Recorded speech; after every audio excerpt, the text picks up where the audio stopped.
viscosity. The next topic is viscosity. अब ये मत पूछना कि सर ये सिटी कहाँ में है.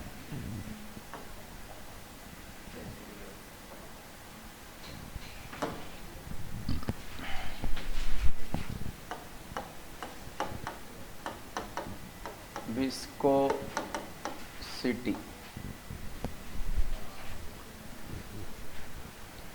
ठीक है.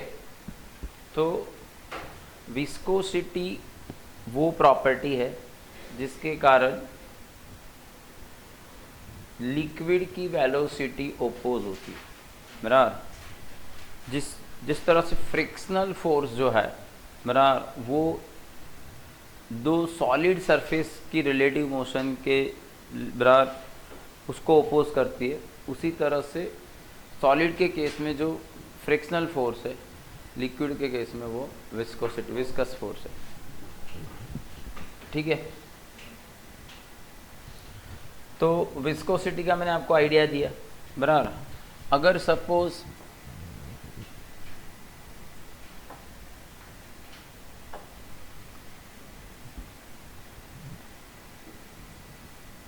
ये कोई सॉलिड सरफेस है और इस पर लिक्विड लैमिनार फ्लो में है, ये अलग अलग लेयर्स है.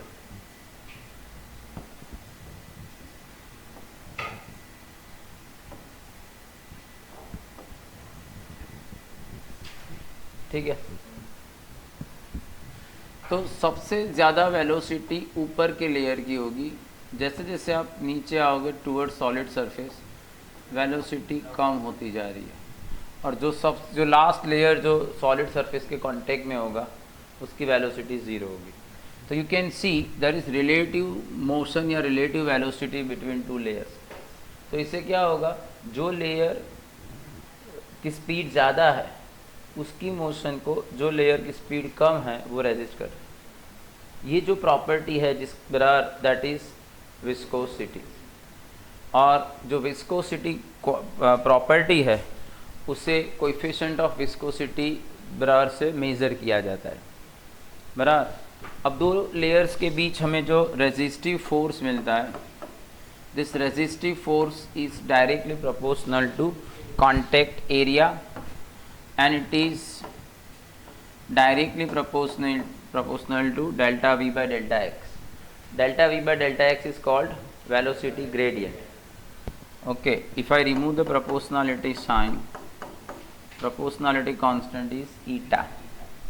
तो eta a delta v by delta x.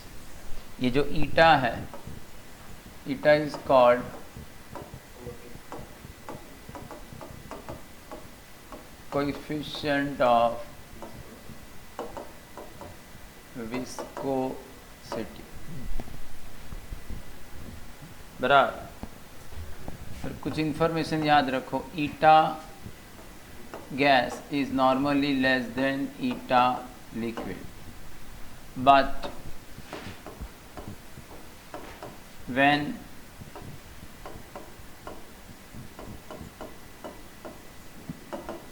temperature is raised, eta liquid decreases but eta gas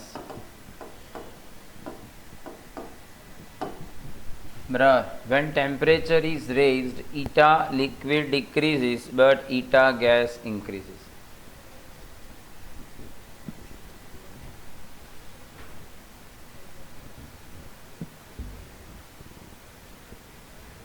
समझ में आया?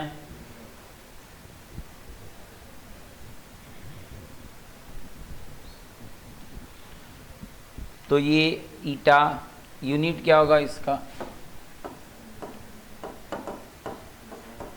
तो ये न्यूटन बराबर, ये एरिया नीचे जाएगा मीटर स्क्वायर और ये आएगा 1/सेकेंड. तो न्यूटन सेकेंड पर metre square, it is also called pascal second. इसकी डायमेंशनल फॉर्मूला क्या होगी बराबर, तो न्यूटन यानी m1L1T-2 बराबर second T1 metre square L2 m1L-1 T-1, ठीक है, ठीक है।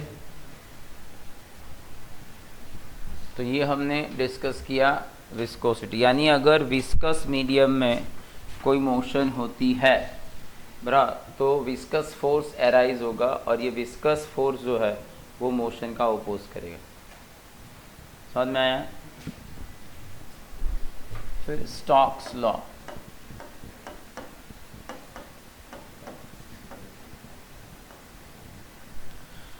तो स्टोक ने एक स्पेशल केस को स्टडी किया और उस केस में जो रेजिस्टिव फोर्स लगता है उसे बड़ा एक्सपेरिमेंट से उसने डिराइव किया।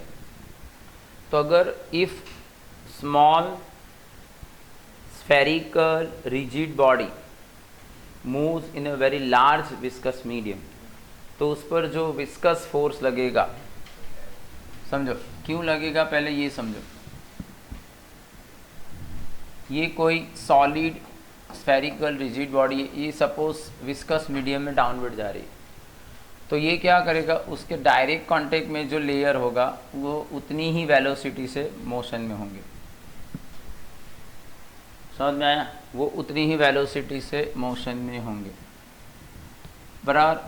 अब ये लेयर अपने बाजू वाले लेयर को ड्रैग करेगा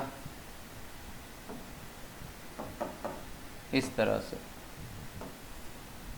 तो you can C laminar flow हुआ लेयर्स का बराबर। पर ये जो लेयर डायरेक्ट जो रिजिड बॉडी के कांटेक्ट में है उनकी वेलोसिटी या स्पीड सबसे ज़्यादा, फिर जैसे जैसे आप इस तरफ जाओगे, दूर जाओगे, तो स्पीड कम होती जाएगी। तो इस तरह से वेलोसिटी डिफरेंस है और इस वेलोसिटी डिफरेंस से क्या होगा, विस्कस फोर्स प्रोड्यूस होगा। तो हर वो लेयर जिसकी वेलोसिटी कम है वो जिसकी वेलोसिटी ज़्यादा है उस लेयर को ओपोज कर रहे। तो इस तरह से फाइनली ये रेजिस्टिव फोर्स किस पर अप्लाई होगा, रिजिड बॉडी पर। तो according to Stokes law, resistive force which acts on rigid body is कितना है, हाँ 6 पाई ईटा आर वी।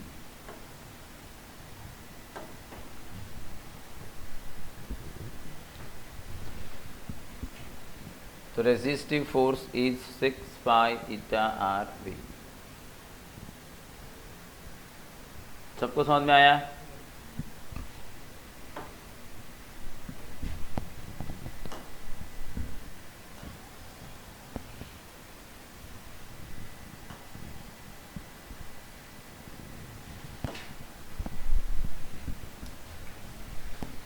अब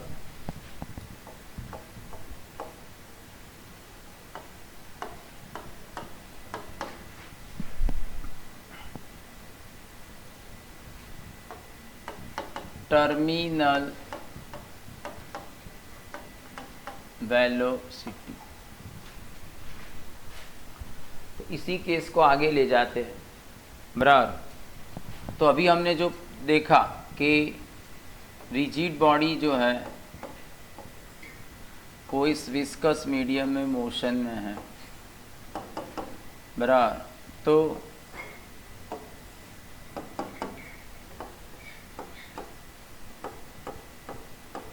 three forces act on body, body पर 3 फोर्स एक्ट करते हैं। फर्स्ट है उसका उस पर जो ग्रेविटेशनल फोर्स लगेगा वो, तो F1 is equal to mg बराबर। तो 4/3 pi r cube rho g. 4/3 pi are cube volume, volume को डेंसिटी से मल्टीप्लाई किया तो मास, और फिर मास को जी से मल्टीप्लाई किया तो वेट, तो 4/3 पाई आर क्यूब रो जी। ठीक है। फिर दूसरा फोर्स है रेजिस्टर बोयंट फोर्स। बराबर बोयंट फोर्स क्या होता है?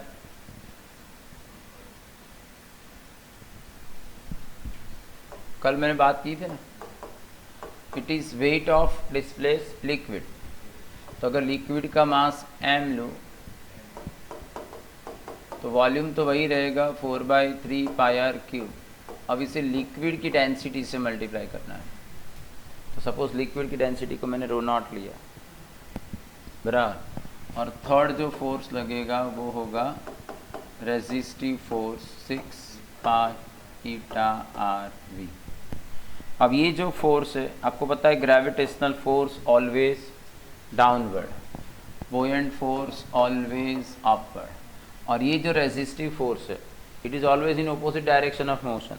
तो हमारी बॉडी नीचे आ रही है तो ये फोर्स भी अपवर्ड। तो रिजल्टेंट फोर्स कितना लगेगा?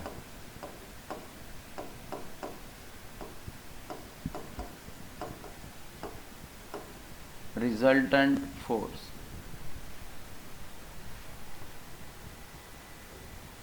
बराबर, तो रिजल्टेंट फोर्स कितना लगेगा? F। तो सपोज मैं डाउनवर्ड को पॉजिटिव ले रहा हूँ, अपवर्ड को नेगेटिव, तो F1 positive, F2 negative, F3 negative. तो F1 आपका है 4/3 pi are cube rho g minus 4/3 pi are cube rho naught g minus 6 pi eta are v. बराबर, इसे यूँ भी लिया जा सकता है 4/3 pi are cube g common rho minus rho naught 6 pi eta are v.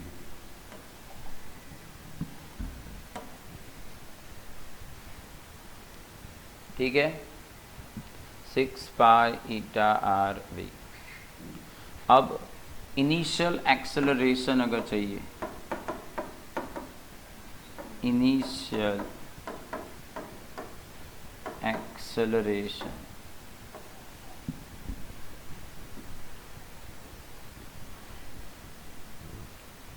बराबर, इनिशियल एक्सेलरेशन।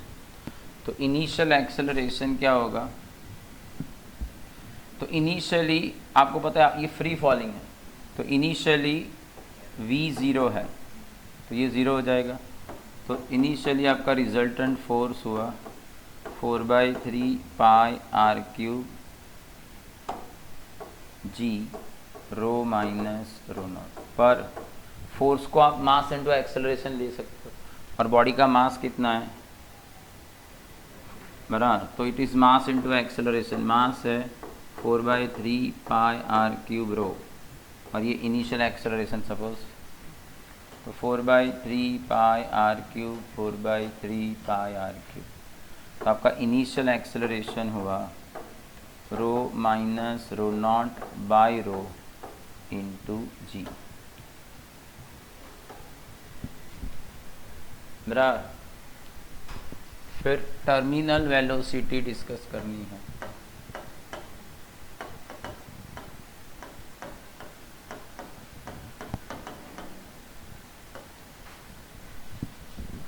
तो लिसन, टर्मिनल वेलोसिटी में हमें टर्मिनल वेलोसिटी डिस्कस करनी है। तो हो क्या रहा है, जैसे जैसे बॉडी नीचे जाएगी, बराबर, क्योंकि एक्सेलरेशन है तो velocity will increase, velocity increase होगी तो ये वाला टर्म इंक्रीज हो। अब ये वाला जो टर्म है इसकी वैल्यू फिक्स है, बराबर। सपोज ये 100 न्यूटन है तो ये 100 रहेगा, पर ये 0 था, फिर 10 होगा, फिर 20 होगा, फिर 30 होगा, तो रिजल्टेंट फोर्स कम होगा ना। पहले 100 माइनस 0, फिर 100 माइनस 10, फिर 100 माइनस 20, 100 माइनस 30, इस तरह से। तो आपका रिजल्टेंट फोर्स कम होता जाएगा। और एक बराबर वेलोसिटी बढ़ती बढ़ती एक ऐसी वैल्यू वेलोसिटी की मिल जाएगी कि ये टर्म इसके जितना हो जाएगा, 100 100 हो जाएंगे। जब दोनों की वैल्यू सेम हो जाएगी तो रिजल्टेंट फोर्स 0। फोर्स जीरो हो जाएगा तो एक्सेलरेशन जीरो, और एक्सेलरेशन जीरो तो फिर वेलोसिटी कांस्टेंट। वो जो वेलोसिटी है वो टर्मिनल वेलोसिटी है। समझ में आया? तो जब टर्मिनल वेलोसिटी अटेन होगी तो क्या होगा, रिजल्टेंट फोर्स जीरो हो जाएगा, बराबर। तो when velocity v is terminal velocity, resultant force is zero। तो फोर्स को ज़ीरो ले लो, 4/3 r cube g rho minus rho naught minus 6 eta r, और ये आपकी टर्मिनल वेलोसिटी है, बराबर। तो 6 eta are v t 4/3 r cube g rho minus rho naught, बराबर। तो ये हो जाएगा 2, ये आएगा 3, पाई कट, ये r स्क्वायर हो जाएगा। तो आपको टर्मिनल वेलोसिटी क्या मिलेगी, 2r² ji rho minus rho not, ये 3 इधर आ जाएगा तो 9 ईटा।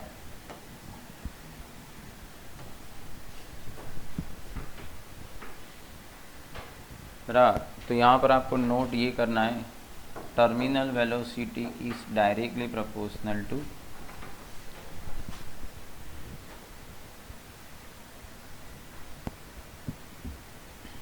बराबर। और अगर आपको इस केस में सपोज वेलोसिटी वर्सेस टाइम या डिस्टेंस को प्लॉट करना है, तो जैसे जैसे शुरुआत में एक्सेलरेशन सबसे ज़्यादा होगा तो इंक्रीज इन वेलोसिटी सबसे ज़्यादा, पर जैसे जैसे वेलोसिटी बढ़ती है रिजल्टेंट फोर्स कम होता है, एक्सेलरेशन कम होता है, तो इंक्रीज इन वेलोसिटी कम होगी। वेलोसिटी बढ़ेगी पर उसका इंक्रीज कम होगा, तो इसलिए वेलोसिटी यूँ चेंज होगी, यूँ, और ये जो है ये फिर कांस्टेंट होगा। ये जो वेलोसिटी है ये आपकी टर्मिनल वेलोसिटी है। तो अगर मुझे इस फिनोमेनन के लिए वेलोसिटी वर्सेस टाइम या वेलोसिटी वर्सेस डिस्टेंस को प्लॉट करना है तो वो प्लॉट आपको इस तरह से मिलेगा।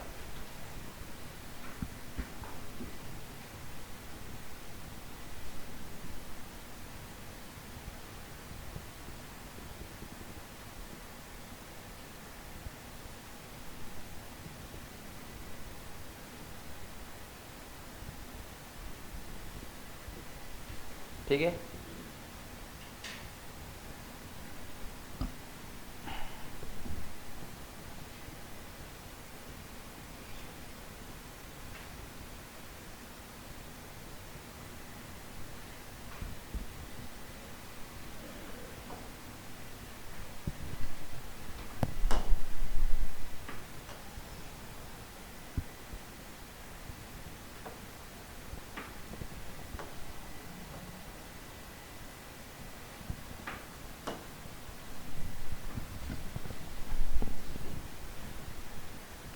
फिर सरफेस टेंशन।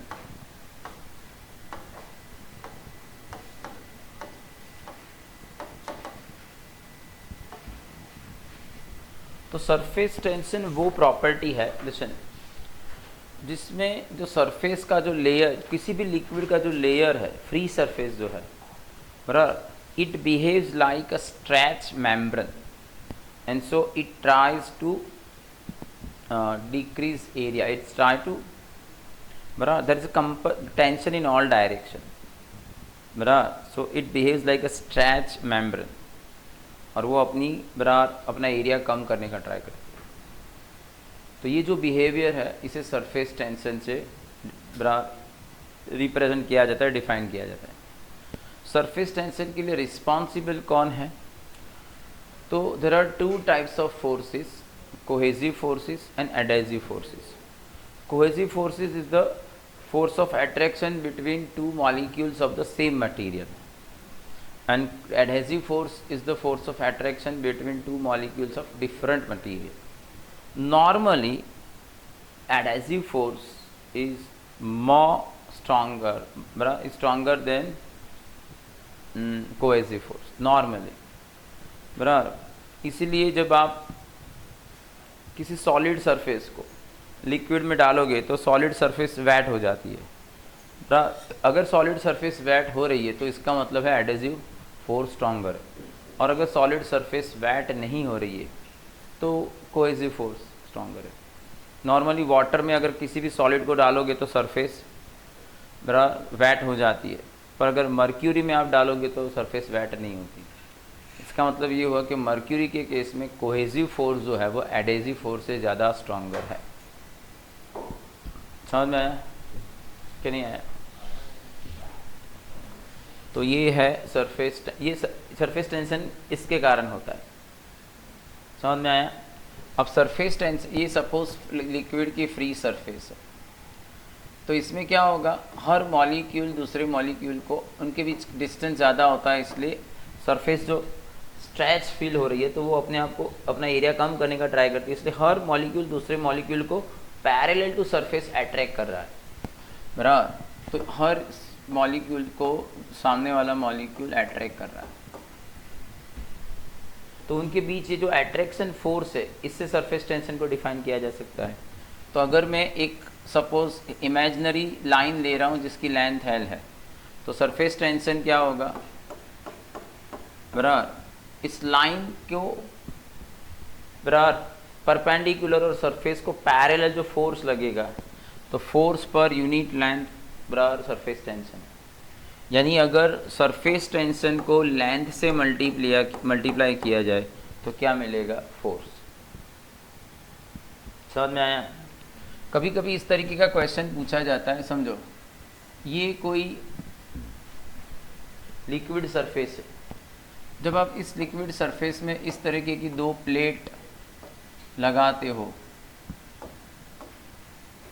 तो यू विल नोटिस कि थोड़ा सा लिक्विड की सरफेस जो है वो राइज होती है।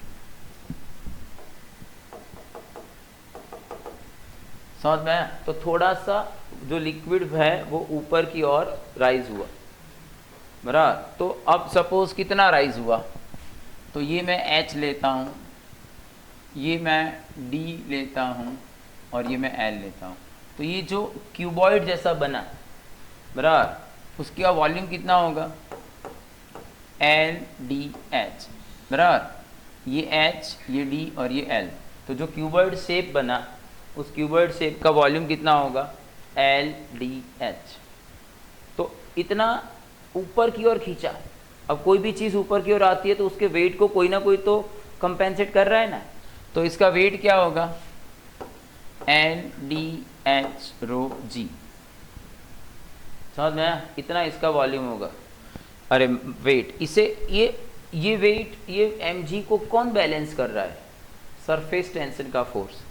ये जो सरफेस, यहाँ पर जो सरफेस टेंशन लग रहा है और यहाँ पर, अगर ये मैंने लेंथ L ली है तो ये सरफेस पर जो सरफेस टेंशन का फोर्स लगेगा वो SL, उसी तरह से यहाँ भी जो फोर्स लगेगा वो SL, बराबर।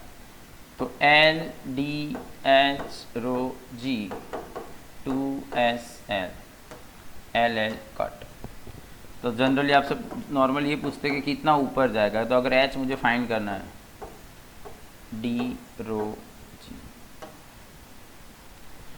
तो ये जो आपने फॉर्मूला डिराइव की उसका यूज़ कहाँ पर होता है, उसका मैंने आपको एक एग्जांपल दिया। बराबर, अगर ऐसा क्वेश्चन है कि दो इस तरह की प्लेट रखी है, बराबर, और इससे उस प्लेट के, ये प्लेट के मॉलिक्यूल्स और ये लिक्विड के मॉलिक्यूल्स के बीच जो एडेसिव फोर्स होगा उसके कारण थोड़ा सा लिक्विड राइज होता है, तो कितने हाइट तक राइज होगा, तो ये आपने कैलकुलेट किया 2S/D रो G, बराबर।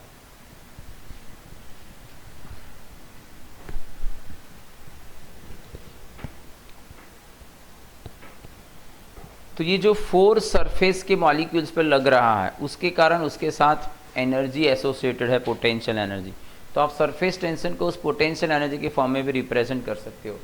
तो surface tension is potential energy by area, बराबर। अब सपोज आपने W इज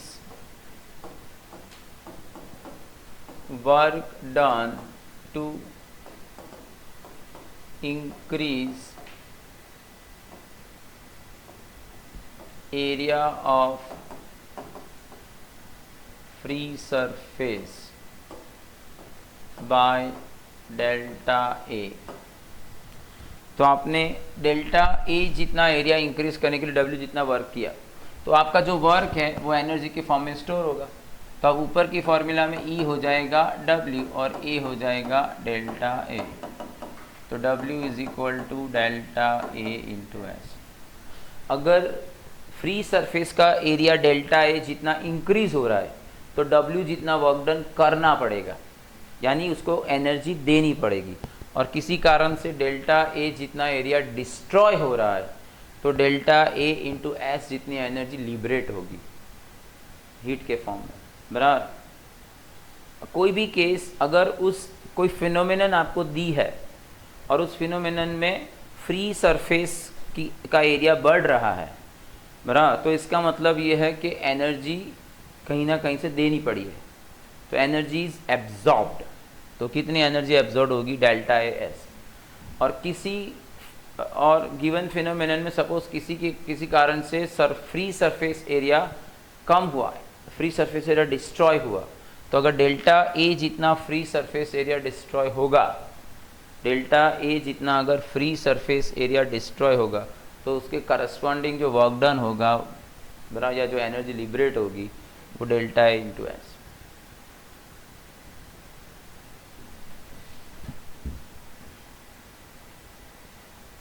समझ में आया?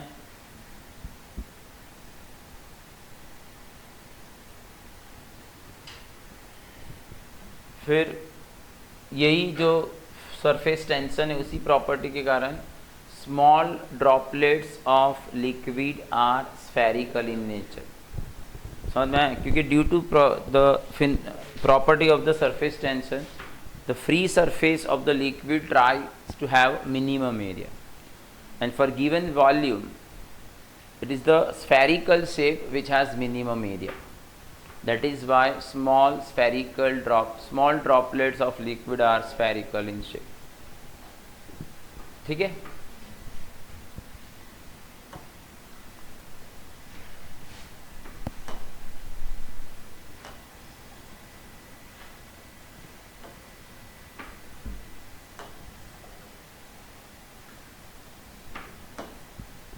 ठीक है, फिर लिसन,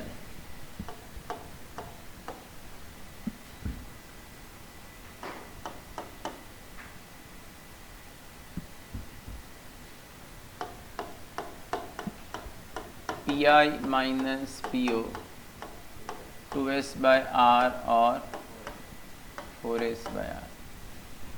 तो जब भी लिक्विड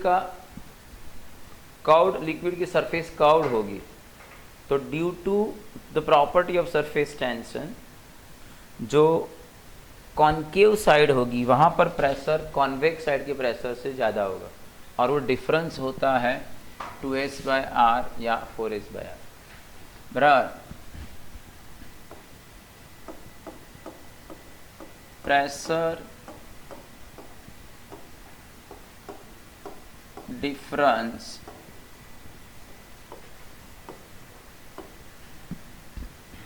between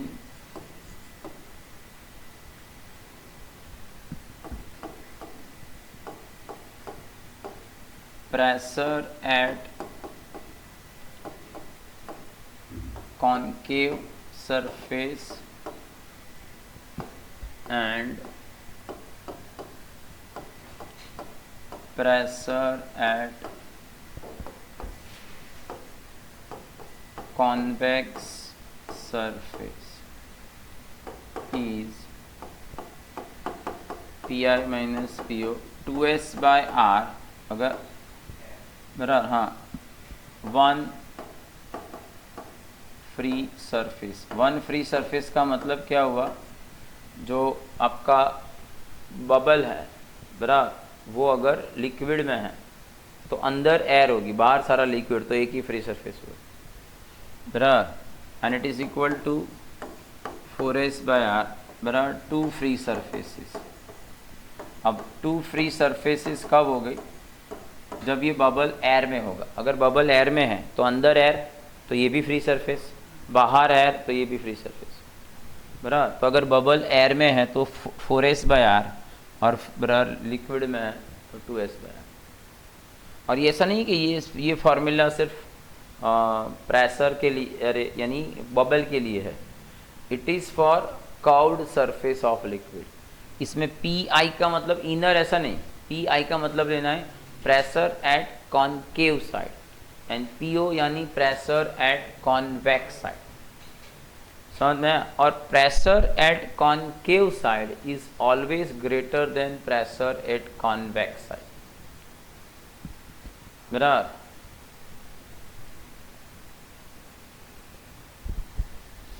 अगर समझो ये लिक्विड का फ्री सरफेस है, अब यहाँ पर कोई बबल है, बराबर। ये डेप्थ आपको दी गई है h, तो यहाँ अंदर बबल के अंदर का प्रेशर क्या होगा, बराबर। तो क्योंकि ये मैंने आपको समझाया कि जब बबल लिक्विड में होता है तो उसे एक ही फ्री सरफेस होती है, एक ही फ्री सरफेस है, इसलिए P I minus P O is 2s/r, P I minus P O is 2s/r, so P I is P O plus 2s/r। अब पी ओ यानी यहाँ का प्रेशर आउटसाइड का। अब आउटसाइड प्रेशर कितना होगा, तो ये पॉइंट जो है ये फ्री सरफेस से h जितनी डेप्थ पर है, तो यहाँ का प्रेशर एटमॉस्फेरिक प्रेशर, फिर अगर मैं यहाँ से यहाँ पर आता हूँ तो इतना हाइड्रोस्टैटिक प्रेशर ρgh ऐड होगा प्लस 2s/r। तो इस तरह से आप अगर कोई बबल h डेप्थ, बराबर लिक्विड में h डेप्थ नीचे है, तो आप उसके अंदर कितना प्रेशर है ये कैलकुलेट कर सकते हो।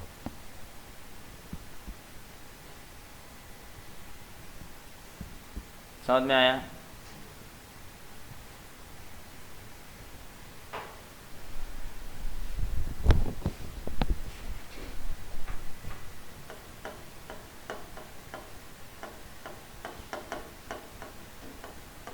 कैपिलरी एक्शन,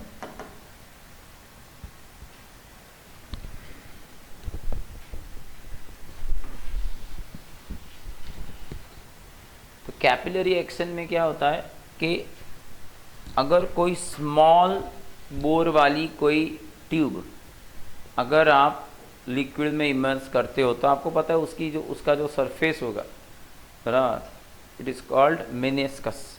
तो जो मेनिस्कस है वो तो कर्व्ड होगा, और कर्व्ड सरफेस पर प्रेशर डिफरेंस होता है। इस प्रेशर डिफरेंस के कारण क्या होगा, the liquid will rise up. If the surface is concave, liquid will rise up, and if the surface is convex, liquid will fall down. ये जो phenomenon है it is called capillary action। बराबर, आपने जब केमिस्ट्री लैब में practical किए थे तो जब भी आप पिपेट को सॉल्यूशन में डालते हो, थोड़ा पिपेट में सॉल्यूशन ऊपर आ जाता था, बराबर, ये कैपिलरी एक्शन है, ठीक है। तो ड्यू टू कैपिलरी एक्शन होती क्यों है, उसका मेन रीज़न है कि जो कर्व्ड सरफेस बनेगी उस पर जो प्रेशर डिफरेंस है उसके कारण liquid will either rise up और फॉल डाउन, बराबर। तो सपोज ये कैपिलरी है और ये लिक्विड है, बराबर। तो इसमें सपोज यहाँ तक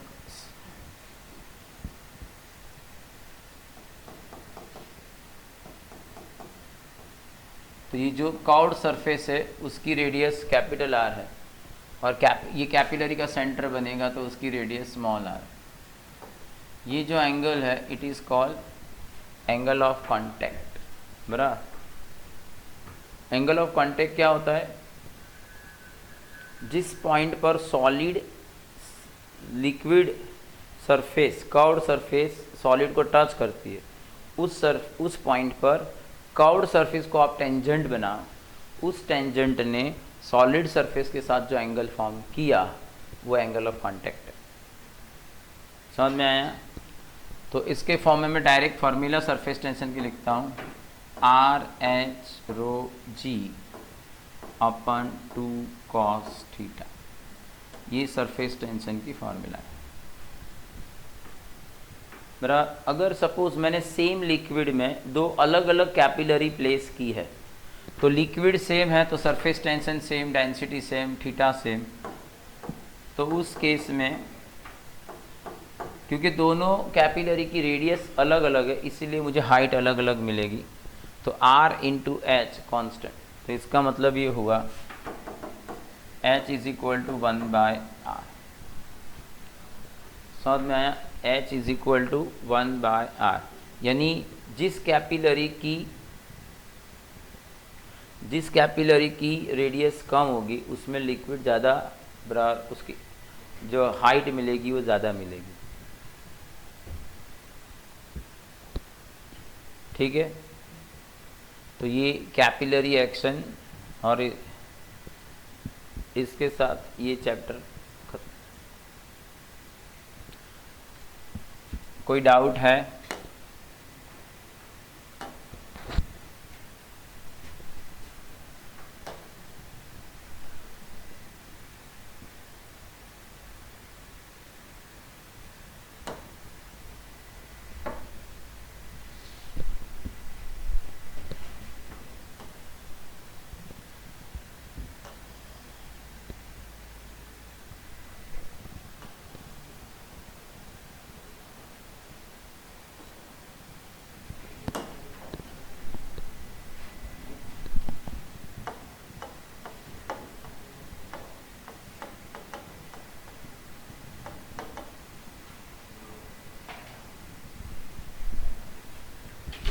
देखो ऑसिलेशन में सबसे पहले क्या था?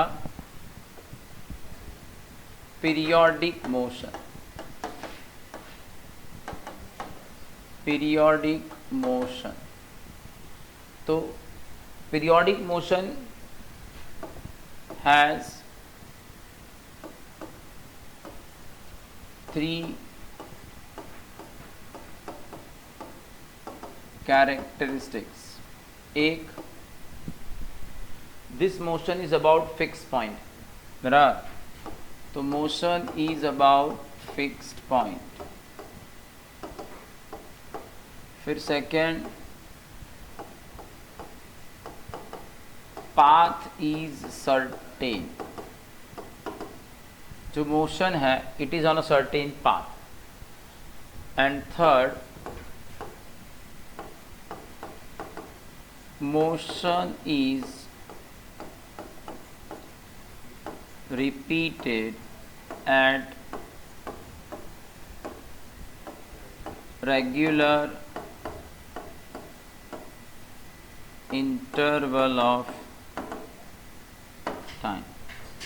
Motion is repeated at regular interval of time. बराबर, तो motion regular interval of time पर रिपीट होती है, तो ये पीरियोडिक मोशन है।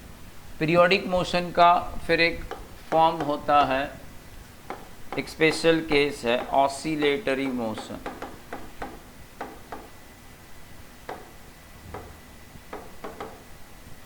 तो पीरियोडिक मोशन, ऑसिलेटरी मोशन कब बनेगी? जब जो सर्टेन पाथ है वो लीनियर होगा।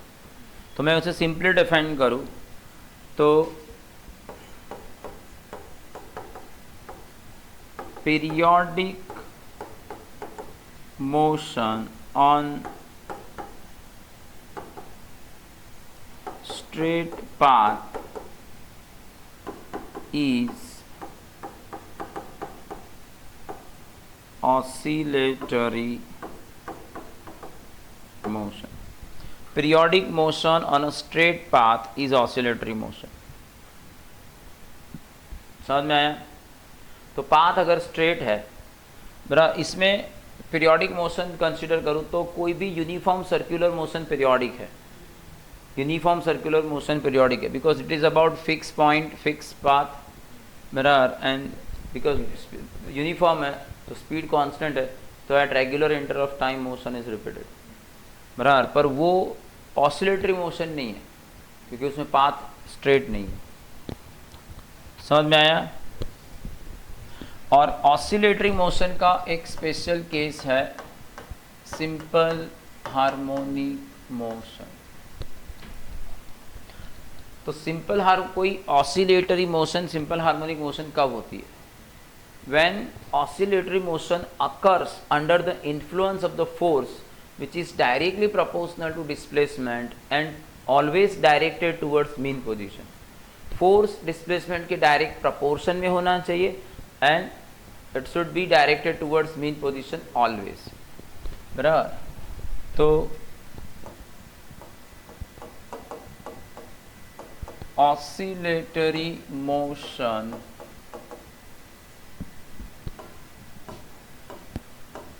under the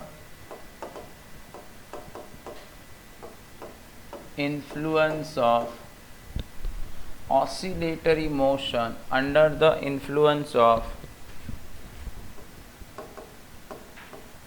force which is directly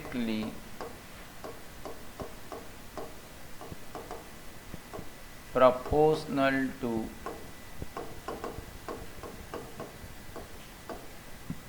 displacement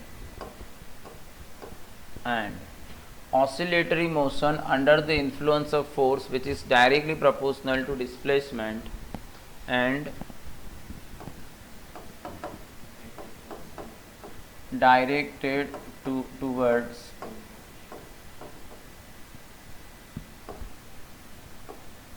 mean position. Oscillatory motion under the influence of force which is directly proportional to displacement and directed towards mean position is called simple harmonic motion.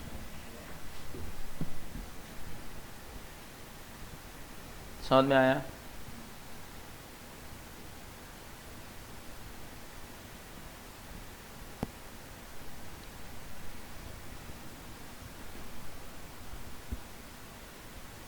तो simple harmonic motion के लिए जो force चाहिए,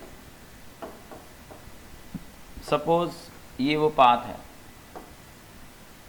जरा ये mean position है, तो जब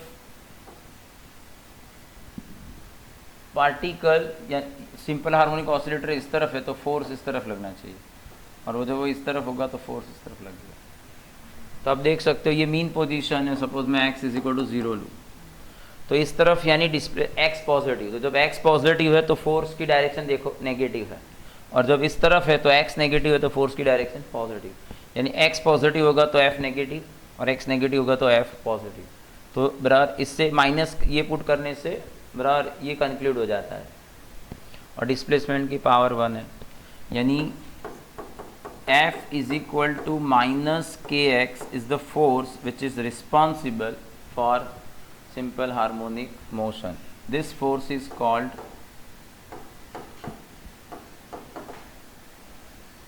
restoring force. मेरा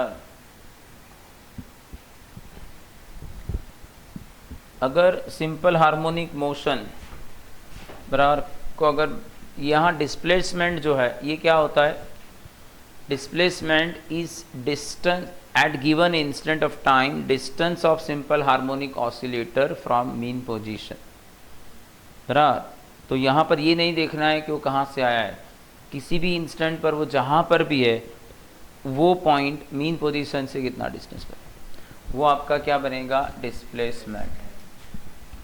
तो सिंपल हार्मोनिक मोशन के लिए डिस्प्लेसमेंट को आप a cos omega t plus phi या x is equal to a sine omega t plus phi से रिप्रेजेंट कर सकते हो। समझ में आया? क्योंकि x जो है हर सर्टेन टाइम पीरियड के बाद वो अब उसी पॉइंट पर वापस कोई भी डिस्प्लेसमेंट है x की कोई भी वैल्यू है तो हर सर्टेन टाइम इंटरवल के बाद वो रिपीट होगा। अब मैथ्स में periodic function cos and sine ही है, इसलिए आपको x को कॉस या साइन के फॉर्म में रिप्रेजेंट करना पड़ेगा। आप उसे कॉस के फॉर्म में भी रिप्रेजेंट कर सकते हो, आप उसे साइन के फॉर्म में भी रिप्रेजेंट कर सकते हो। बराबर, तो इसमें ए एक्स जो है ये डिस्प्लेसमेंट है, एक्स जो है वो डिस्प्लेसमेंट है, ए जो है इट इज कॉल्ड एम्पलीट्यूड, बराबर, omega is called angular frequency, phi is called initial phase, and theta is equal to omega t plus phi is called phase at time t.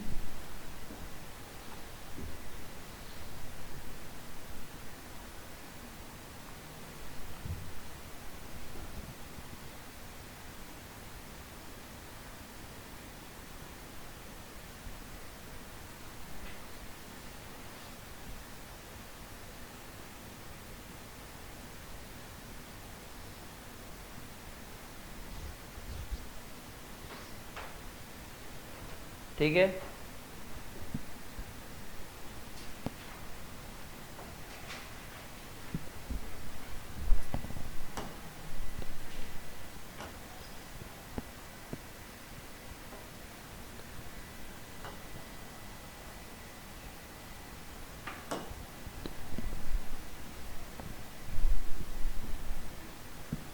फिर अगर मैं सिंपल हार्मोनिक की velocity लूँ तो velocity v dx by dt, तो इसे आपको x को डेरिवेट करना होगा, तो आप x को डेरिवेट करोगे तो ये मिलेगा आपको minus omega a sine omega t plus 5, मैंने x लिया है a cos omega t plus 5, तो ये आपको velocity as a function of time मिली। इसे अगर मैं डिस्प्लेसमेंट के फॉर्म में कन्वर्ट करूँ तो प्लस और माइनस ओमेगा अंडर रूट ए स्क्वायर माइनस एक्स स्क्वायर,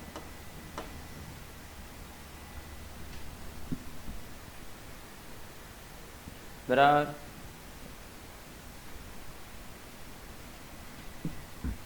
अब इसका मैं स्पेशल केसेस डिस्कस करूँ जिस पर आपको ध्यान देना है। तो जब मैं x 0 लेता हूँ, बराबर, तो आपको v मिलेगा प्लस और माइनस ओमेगा। अब a में से जो चीज़ यहाँ पर देखो, v आपको ओमेगा a मिला, यानी साइन वाला टर्म 1 हो गया, और साइन की वैल्यू 1 तो मैक्सिमम होती है, यानी ये मैक्सिमम वेलोसिटी है। तो ये आपको याद रखना है कि सिंपल हार्मोनिक ऑसिलेटर की मैक्सिमम वेलोसिटी कितनी होती है, ओमेगा है, और कहाँ पर होती है, मीन पोजीशन पर, बराबर। और इसी तरह से एंड पॉइंट लूँ प्लस और माइनस ए, तो x की वैल्यू a हो या माइनस ए हो, एक्स स्क्वायर ए स्क्वायर होगा, ए स्क्वायर माइनस ए स्क्वायर 0 हो जाएगा, तो एंड पॉइंट पर वेलोसिटी 0 होती है। फिर एक्सेलरेशन ले,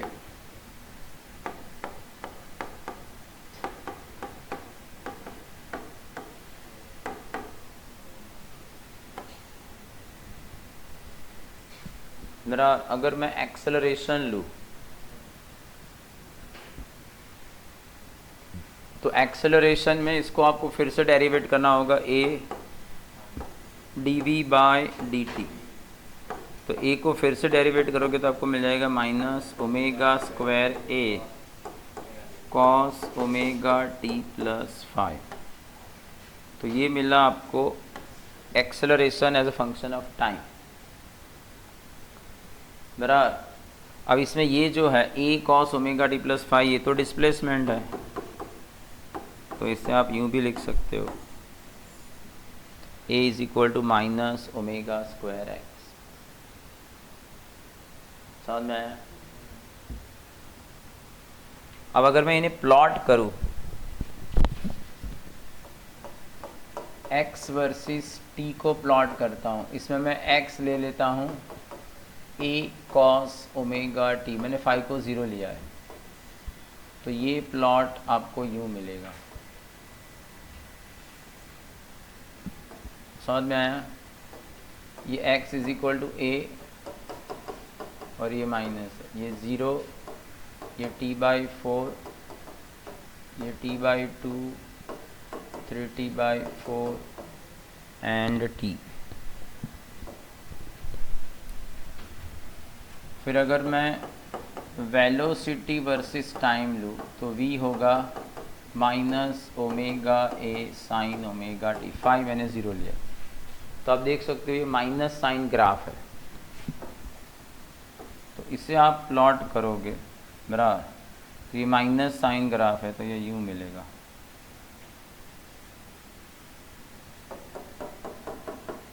ये ओमेगा a माइनस ओमेगा है, तो ये t/4, t/2, 3t/4 t बराबर। और अगर आप एक्सेलरेशन वर्सेस टाइम प्लॉट करोगे तो एक्सेलरेशन क्या है? माइनस एक्स, तो x का माइनस हो जाएगा, तो ये जो x में पॉजिटिव है नेगेटिव हो जाएगा, जो नेगेटिव है वो पॉजिटिव हो जाएगा। तो ये प्लॉट आपको यूँ मिलेगा।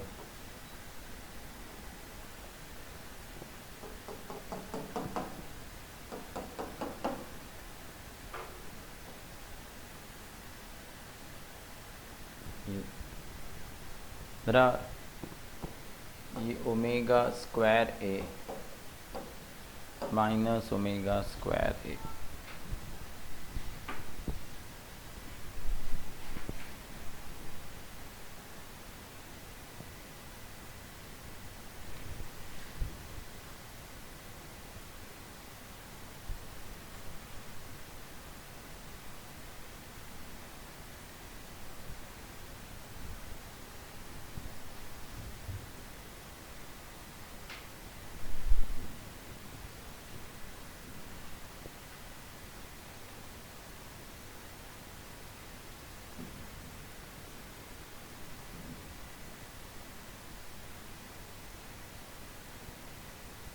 ठीक है,